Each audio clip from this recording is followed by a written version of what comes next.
Their writings say the Mahdi will come and make, at first, a peace agreement with the Jews and the West for 7 years.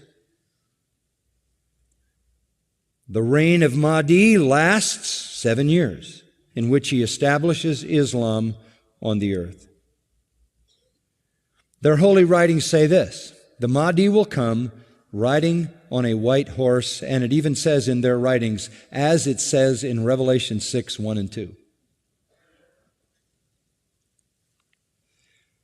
Saddam Hussein, by the way, painted murals of this Mahdi on white horse all over Baghdad, and he comes carrying a sword to kill the infidels.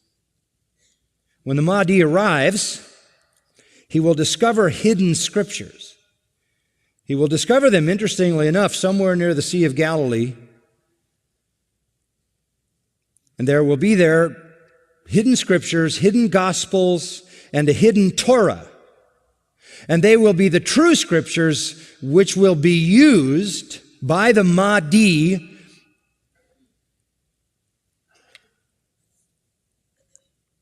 to show the Jews and the Christians they were wrong, that their scriptures were the false scriptures. Let me summarize. The Mahdi will be a messianic figure. He will be a descendant of Muhammad. He will be an unparalleled, unequaled leader. He will come out of a crisis of turmoil. He will take control of the world. He will establish a new world order. He will destroy all who resist him. He will invade many nations. He will make a 7-year peace treaty with the Jews. He will conquer Israel and massacre the Jews. He will establish Islamic world headquarters at Jerusalem. He will rule for 7 years, establish Islam as the only religion. He will come on a white horse with supernatural power. He will be loved by all people on earth. If that sounds familiar, that is a precise description of the biblical Antichrist. Absolutely, step by step by step by step. The Bible's Antichrist is their Mahdi. We know that the rider on the white horse in Revelation 6 is the Antichrist. They use that verse to describe their Mahdi. Why am I giving you all this? Because the description of the Mahdi is exactly the description of the biblical Antichrist, the beast of Revelation 13. And you go into any kind of a study of that and you will find that all the details match up perfectly. The Bible's Antichrist is Islam's savior and world conqueror who establishes a universal Islamic kingdom.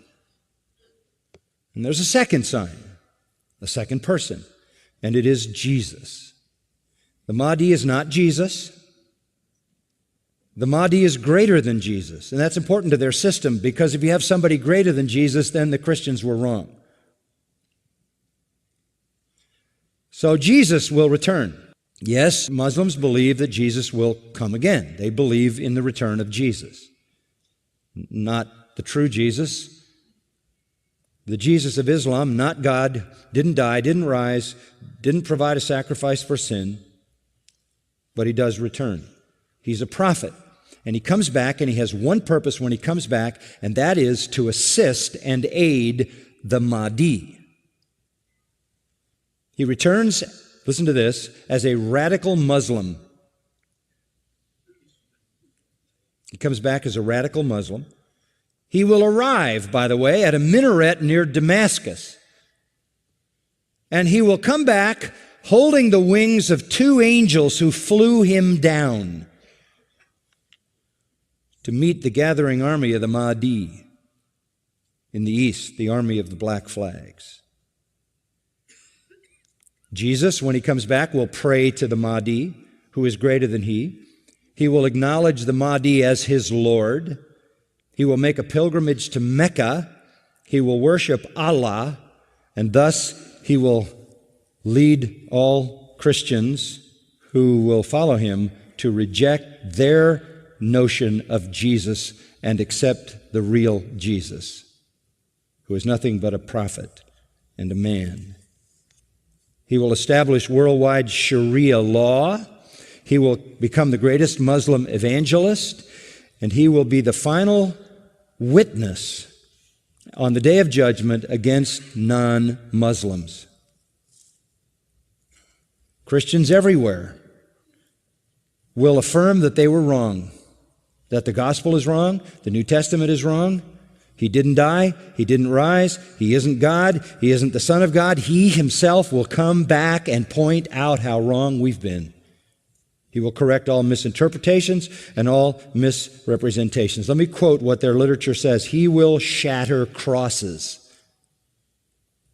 That's metaphoric for the destruction of the church, a symbol of Christianity being placed in the church. He will kill pigs. He will abolish the tax on non-Muslims because there won't be any living non-Muslims. Can't tax dead people. And then he will do one more thing. He will kill the Islamic Antichrist. He will kill the Islamic Antichrist. Then he will die and be buried by Muhammad, but not until he has destroyed Christianity by revealing who he really is. Who is this?